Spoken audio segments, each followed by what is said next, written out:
Let's talk a little bit about how the government funds illegal immigration with your tax money. I know that sounds like a loaded statement, but it shouldn't be because it's not even in question at this point. You see, the government, using tax money, because that's the only money that it ever has, it's just tax money and the money that it prints and to deflate your tax money, funds private charities to assist with immigration and immigrants.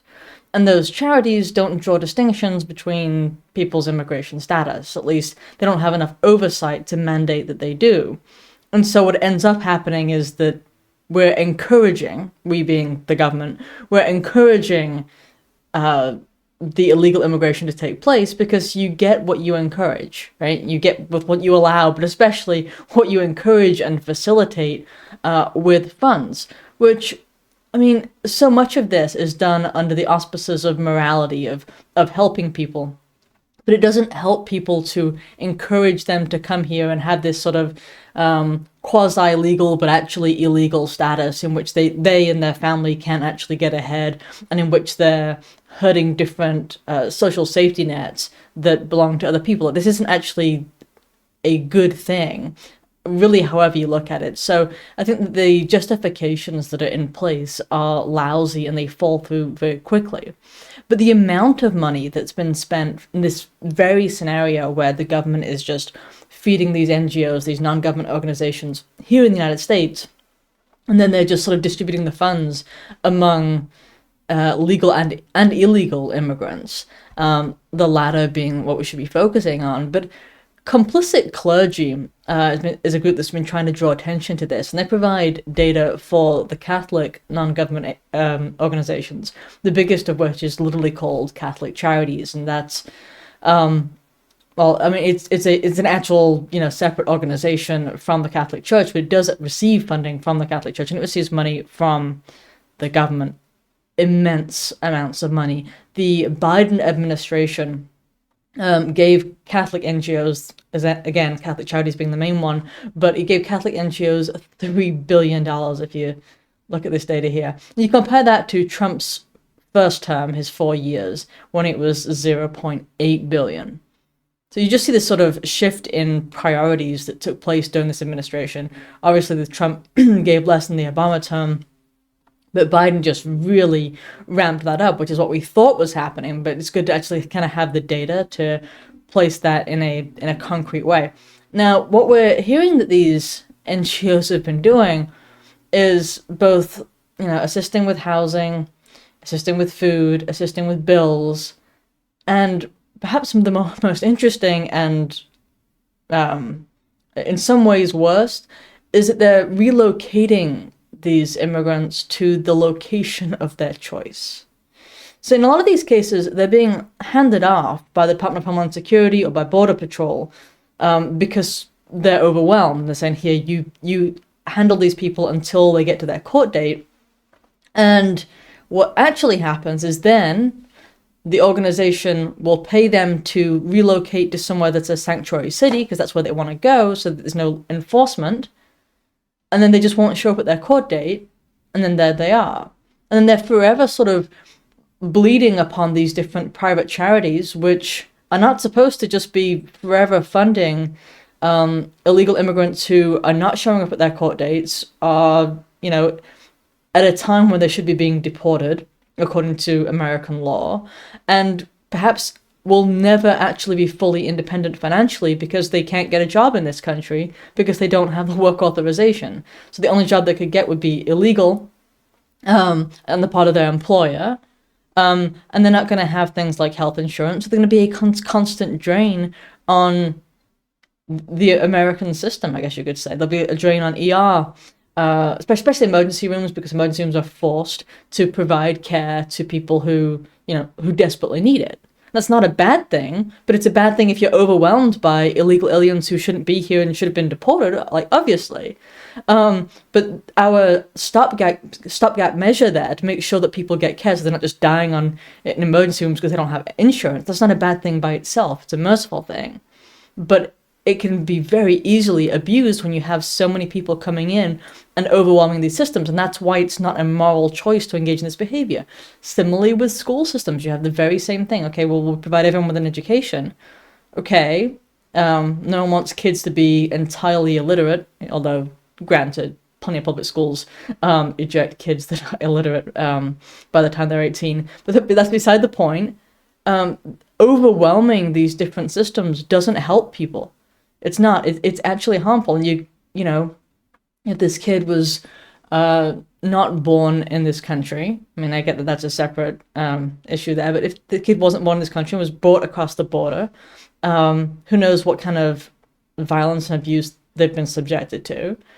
And then they're here to do work, because they don't have work authorization either. So what kind of life are you preparing them for? And so the reason I'm bringing this up is because there are so many different allegedly moral arguments that are being made in favor of these charities. And you look at the sort of life that they're preparing these people for, and you look at the net ramifications of what's happening, and you don't see a net good that's taking place. So again, we're relocating these people. I say we because it's taxpayer money. We're relocating these people to the sanctuary cities that then when they commit actual criminal acts, even there, ICE isn't notified. And so you're making those cities less safe. And I don't want to make it sound like it's just Catholic NGOs either. It's not. You have a lot of different faith groups. You have the Lutheran Immigration and Refugee Service. It's one of the big ones.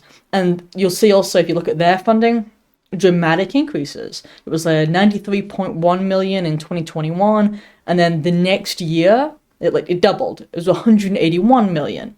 So this is again tax money. How much oversight is actually going on in terms of what's happening there behind the scenes, and are we funding and thus encouraging people to cross this border, to bring their kids, to pay smugglers, and therefore and to be sort of exploited in these ways? That's what we end up doing, is encouraging all these different behaviors that are bad for individual immigrants. They're bad for Americans broadly. They're bad because they also fund these different cartels, different criminal elements that thrive upon these very movements. All of that's taking place.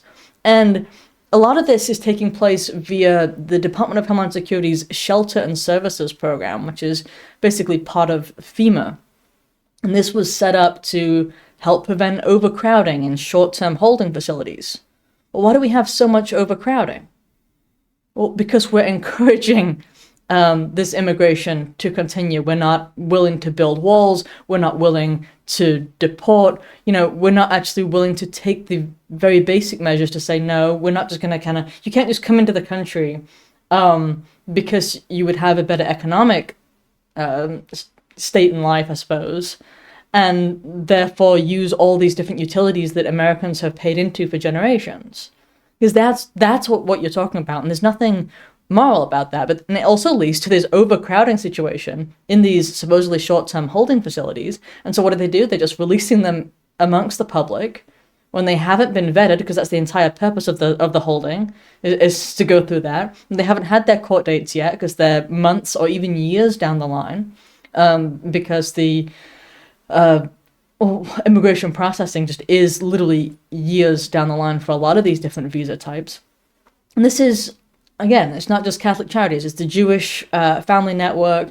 It's Border Servant Corps. These are different organizations that are all using the money to encourage these different immigration-related handlings that isn't moral and is all being done under the auspices of morality. And that's the part that kind of bothers me, is the fraudulent moral claims that are being used. And I don't think that most Americans would support billions of dollars being used to promote illegal immigration, to promote what ends up being sex trafficking, drug trafficking, and human smuggling. I don't think anybody supports that. And so I'm really glad to see that I think that more of this is going to come to light. I think there's going to be a lot more scandals with how the companies are actually using the money, how the money is being directed, how much money is coming. And it all kind of needs to come to light. It really does. And I think so many of these different religious organizations are indebted in multiple ways to the government. They're not willing to say things critical of government policy when they're receiving massive amounts of funds. And that, I think that goes across the board for all these different religious organizations. Their policies and their statements that they're issuing in regards to the government are related to the fact that they've received, in some cases, actually billions of dollars in taxpayer money. And that just needs to stop. It's absolutely fraudulent. I'm glad that it's coming to light. I'm glad that there's actually people who are looking at where the money is going for the first time in, I don't know, decades. But we should keep, shining a light on these things and celebrating when we can put a stop to them. And this needs to stop. And the people who are moralizing about it really need to look at what is really happening in terms of human lives, because what you see is not a net good. Did you enjoy that? Because if so, maybe your friends would too. Please don't forget to share it. The algorithms aren't going to work in my favor, so I'd appreciate your help. Also, don't forget to like and subscribe. I have links in the description showing you different ways that you can support my work and find more of what I do. Thank you.